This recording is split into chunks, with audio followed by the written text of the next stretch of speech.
Changing tracks.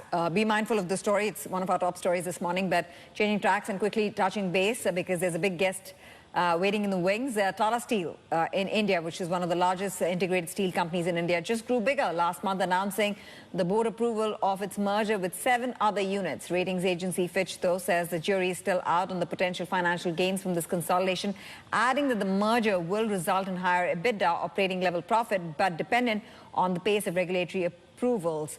Tata Steel says its strategy is all part an ongoing plan to simplify its group's holding structure. We have just the person to comment and rationalize this move for our viewers. TV Narendran is MD and CEO of Tata Steel, joining us live from Mumbai for an exclusive chat. Mr. Narendran, it's good to have you on the show. Thank you very much for your time. How do you respond to Fitch's worry about how this would kind of impact your operations going forward? Thank you for having me on the show. This was something that we wanted to do for some time because there's a fair amount of complexity as we get larger and have a number of listed subsidiaries. So with this move, all the listed subsidiaries become merged into Tata Steel. They're all very relevant to the Tata Steel value chain. They're either upstream or downstream and play a significant role. So we see a lot of value in doing this merger. It helps us, from a governance point of view, run the businesses more tightly.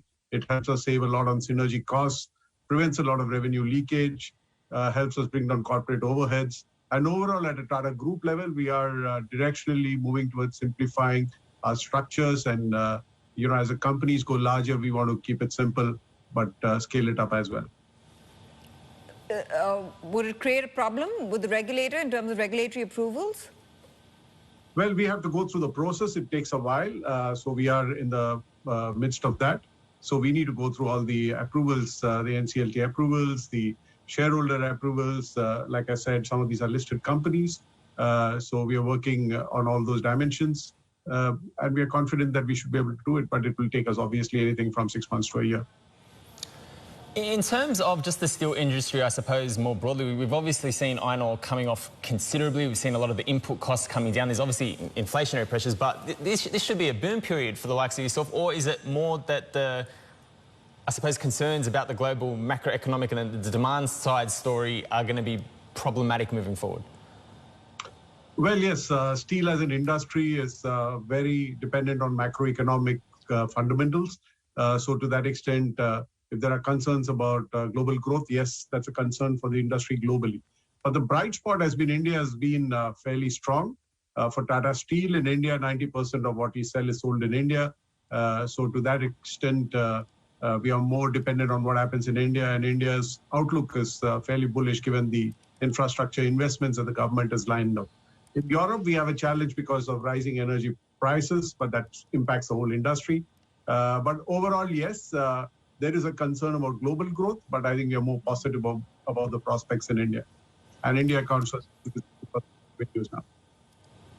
Sorry, your line blurred for me. Could you repeat the last bit, sir? I said India accounts for 60 to 70% of our revenues, and the Indian business is growing for us. So we are more dependent on the India outlook than the global outlook. Global outlook impacts us, but we leverage the prospects in India. And the advantage for you is that you're an integrated player. So, you also have captive iron ore mines to leverage on. Are you looking at strengthening your supply base? Are you looking at more acquisitions of iron ore mines? Or are you quite content with what you have right now? Scalability, essentially. Sure. So basically, our scalability is in India. We are growing our volumes. We've grown to 20 million tons in India. We've doubled in the last few years, and we hope to double in the next decade. So that's pretty much our ambition for India. And we have iron ore mines, and we're bidding for the new mines as they come up for auction. So we'll make sure that we have enough iron ore to support our growth ambitions in India. For Europe, we buy iron ore from Brazil and other countries. For India, largely we are self-sufficient, and we plan to keep it that way. So we'll participate in the auctions and acquire new iron ore mines in India. Sorry? I was just wondering, how much does China affect you? I know you're saying 30 to 40% is overseas, but is it part of the supply chain overseas? And, what we're seeing with closures there, the zero COVID policy, has it been disruptive for your business in any way? Indirectly, yes, because China accounts for 50% of the steel consumption and production. So whatever happens in China impacts the industry globally. We also source a lot of consumables out of China. But obviously, over the last few years, given the challenges because of COVID, we've also been trying to de-risk and diversify our supply chain for sourcing. But yes, China does have an impact, but we are hoping that after the Golden Week, things will get better in China, and that will help steel industry globally. Mr. Narendran, do you get pushback a lot about your sustainability plans? Do you think, I mean, because being a key manufacturer, and, you know, India obviously has its own climate targets, how are you thinking about sustainability as a core manufacturer? So we've already said that we want to be net zero by 2045, which is quite aggressive for a large steel company. We've defined a pathway for both Europe and in India to 2025 and 2030. In Europe, it's about transitioning towards green steel making because the policy framework exists in Europe. Customers are willing to pay more for green steel. So Europe is ahead of the rest of the world as far as framing policies are concerned. India has set a net zero goal of 2070, but we've decided that we will become net zero before that. So we have plans for India. We've already set up scrap recycling facilities. We're setting up recycling-based steel making already in addition to the iron ore and coal-based steel making that we have. Eventually, we'll shift to gas in India when gas is available in eastern part of India. So we have a roadmap lined up, and we are targeting net zero by 2045. You mentioned green steel because there are a lot of different ways in which you can have green steel. Have you given any thought to, I suppose, because the Scandinavians are doing what they're doing, in terms of hydrogen, green hydrogen, what the likes of, for example, Andrew Forrest is suggesting in terms of utilising that instead of having to use the coking coal? Is that something that you're looking to invest in, or is it strictly trying to offset via the use of carbon credits and the like? No, so there are different process routes you can follow. In Scandinavia, they're going for green hydrogen because there's a lot of hydro energy which can be used to make green hydrogen, because eventually you need a lot of energy to make green hydrogen. If green hydrogen is available, then you can substitute the coal that you use in steel making with hydrogen. But that hydrogen has to be economically priced.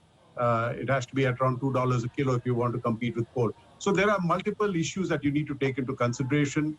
So you can make green steel by recycling scrap if the source of energy is green. So if the grid is green, you can use green energy to melt steel scrap and make steel. So there are many ways of making green steel. It's very contextual and depends on the resources and energy sources that are available in each country. Well, speaking to BlueScope a couple of weeks ago, they were suggesting that green steel is at least a decade away, at least 15 years away. So how would you define how far away it is until you can do this at scale? So I think the geography where it's going to happen first is Europe for multiple reasons. One is you have a policy framework which supports the making of green steel. There's investment being made in infrastructure for green steel, which is basically looking at having green hydrogen available, green energy available. Secondly, you have customers willing to pay more for green steel because green steel is going to cost more than regular steel, at least for some time. So customers should be willing to pay more. Governments are helping the transition. Governments are also proposing a carbon border adjustment mechanism to make sure that there is no leakage. Yeah. So there are multiple initiatives, and that's why Europe is ahead of the rest of the world in this journey. But you also know, I mean, it's what we're seeing in Europe is out there, right? Do you not see a shift in government policies in terms of, you know, kind of scaling back a bit on their climate change priorities and focusing more on the consumer and the average person out there dealing with an energy crisis, dealing with inflation worries, the cost of living crisis? You're saying Europe will get there first.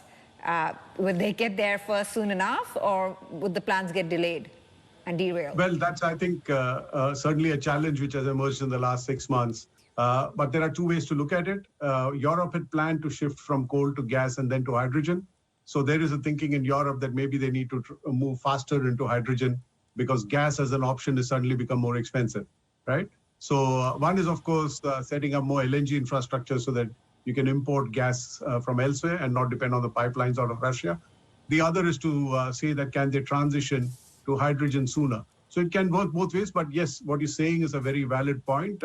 Consumers are feeling the heat. So far, this transition was more a B2B story and a B2G story.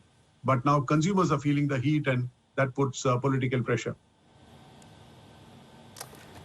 Mr. Narendran, we're going to have to leave it there. Thank you so much for your time. That was TV Narendran of Tata Steel. Street Signs is back in 2 short minutes. Stay with us.